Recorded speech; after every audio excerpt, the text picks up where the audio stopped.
Human reproduction, जिसको हमने बोला था मानव जनन। मानव जनन का मतलब कि यस, वेरी गुड, मानव जनन मतलब मानव में जनन। चलो, ह्यूमन रिप्रोडक्शन का मतलब है कि पैतृक जो है वो अपने समान संततियों को उत्पन्न करता है ना, इस प्रक्रिया को जनन बोलते हैं। और मानव के रिलेटेड में अगर इस रिप्रोडक्शन की बात हो तो जिसको हम ह्यूमन रिप्रोडक्शन कहते हैं। इस ह्यूमन रिप्रोडक्शन या मानव जनन में कौन कौन सी चीजें हमें पढ़नी है, कौन कौन सी सीक्वेंसेज है, मतलब कि पैतृक से किस प्रकार से संतति बनेगी, उसको हमने इन चरणों में देखा था। सबसे पहले पैतृक में युग्मकों का निर्माण होगा। युग्मकों का निर्माण मतलब युग्मक जनन। उसके बाद में जैसे युग्मक बनेगा तो नर युग्मक यानी कि शुक्राणु वो वेजाइना से होता हुआ मादा के अंड कोशिका के पास में पहुंचेगा, तो ट्रांसफर होने को बोलते हैं वीर्य सेचन या इंसेमिनेशन। थर्ड पॉइंट है fertilisation, when male gamete fuse with female gamete, मतलब स्पर्म जो है वो अंड कोशिका के पास में जाकर के मिलेगा, जैसे युग्मनज बनेगा या जाइगोट बनेगा, तो उसे हम बोलते हैं फर्टिलाइजेशन। फर्टिलाइजेशन में क्या होगा, विदलन होगा, डिवीजन होगा, जिसको हमने क्या बोला था, क्लीवेज बोला था। क्या बोला था, क्लीवेज। विदलन मतलब डिवीजन, जाइगोट बनेगा जो एक कोशिकीय होगा, उसके अंदर फिर माइटोसिस होगा, 1 से 2 कोशिकाएं, 2 से 4, 4 से 8, 8 से 16, है ना। फिर वो जाकर के किसमें अंतरोपित हो जाएगा, एंडोमेट्रियम वॉल में। प्रोजेस्टेरॉन लेवल जो है वो हाई रहता है जिस टाइम। उसके बाद में जेस्टेशन होता है। जेस्टेशन का मतलब उनमें डर्म का मतलब त्वचा का निर्माण हुआ है, जो एक्टोडर्म, मेसोडर्म और एंडोडर्म के रूप में होती है। उसके बाद में पार्चुरेशन मतलब कि प्रसव हो जाना। प्रसव का मतलब है कि जिस टाइम बच्चे ने क्या किया, जन्म लिया, ठीक है। और ये जो अवधि है वो अवधि रहती है कहाँ से, जब मेल गैमेट यानी स्पर्म फीमेल से मिलता है, वहां से लेकर के लास्ट में प्रसव होने तक की जो जो जेस्टेशन पीरियड रहता है वो कितना रहता है, 280 डेज, या जिसको हम बोलते हैं 9 मंथ। ओके, चलो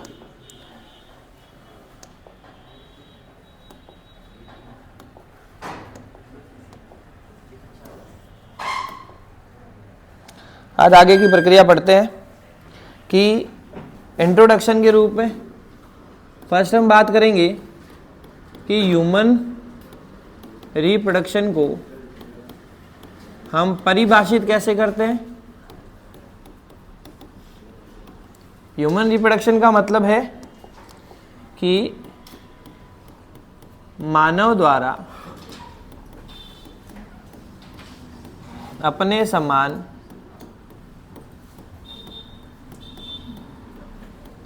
संतति उत्पन्न करना क्या कहलाएगा, ह्यूमन रिप्रोडक्शन कहलाएगा। ओके, आगे देखते हैं। मानव जो है बेटा, बंद कर इसको। मानव जो है वो कैसा प्राणी है, एक लिंगी प्राणी है ना। और क्या है, जिसको अपन बोलते हैं विविपेरस। विविपेरस मतलब एक होता है ओविपेरस अंडे देने वाला, एक होता है विविपेरस बच्चे देने वाला, ठीक है ना, जिसको अपन बोलते हैं जरायुज। जरायुज प्राणी है। एक टर्म आती है बेटा जिसको अपन बोलते हैं सेक्सुअल डाइमॉर्फिज्म। सेक्सुअल डाइमॉर्फिज्म का मतलब है लैंगिक द्विरूपता।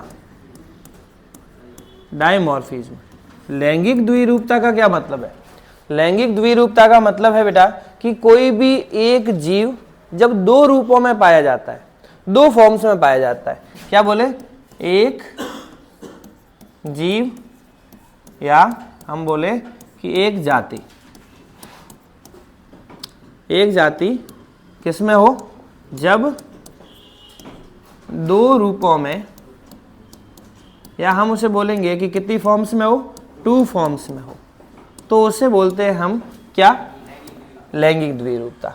अब लैंगिक द्विरूपता का मतलब मानव प्रजाति ऐसी है जो 2 रूपों में पाई जाती है। 2 रूप मतलब एक तो हो जाएगा मेल और एक हो जाएगा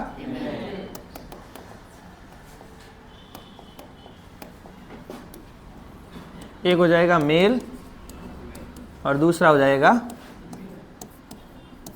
फीमेल। अब मेल और फीमेल में कौन कौन से ऐसे कैरेक्टर है जो सेक्सुअल डाइमॉर्फिज्म को दर्शाते हैं? सेक्सुअल डाइमॉर्फिज्म का मतलब होता है लैंगिक द्विरूपता को दर्शाते हैं। चलो, है तो दो रूपों में, एक मेल एक फीमेल। कौन कौन से ऐसे लक्षण हैं जो नर में और मादा में अलग अलग होते हैं? इसलिए इसी जीव को दो रूपों में पहचानना जरूरी होता है। जैसे कि पहली बात करते हैं मेल के बारे में, स्तन ग्रंथियां। स्तन ग्रंथियां जिसको हम बोलते हैं मेमरी ग्लैंड। क्या बोलते हैं? Mammary gland. ये क्या होता है? नर के अंदर ये अपहासी, जिसको अपन वेस्टिजियल ऑर्गन कहते हैं, किसी काम के नहीं होते, तो हम बोलेंगे इसमें अपहासित अंग। इसके अंदर उसी के रेफरेंस में बातें करते हैं तो स्तन ग्रंथियां जो होती कैसी होती है? वेल डेवलप, सुविकसित। चलो, first thing clear. Second character की बात देखते हैं, आवाज की, जिसको बोलते हैं वॉइस। हाँ, वॉइस की बात करें तो नर के अंदर होती है लो पिच। लो पिच की मतलब कर्कश कह सकते हैं, भारी कह सकते हैं। पिच नहीं होता, वजन, सॉरी, पिच का मतलब है कि कर्कश आवाज या भारी आवाज। इसकी बात करें, आवाज कैसी होती है? High pitch. हाई पिच कैसी होती है? High pitch. ठीक है, हाई पिच का मतलब एकदम पतली आवाज, भले मधुर नहीं हो लेकिन पतली। तीसरी बात करते हैं,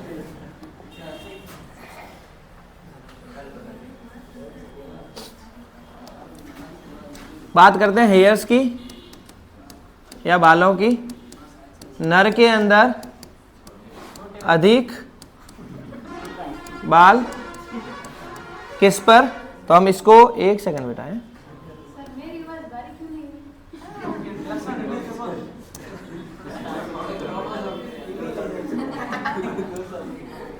हाँ, बोलेंगे कि शरीर पर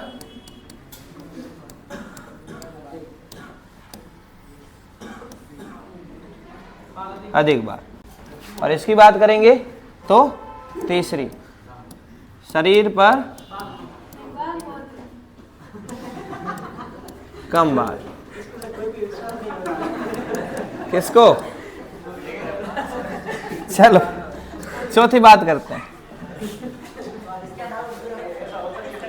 तेरी आवाज। ये अपने गले के अंदर एक स्वर यंत्र है ना।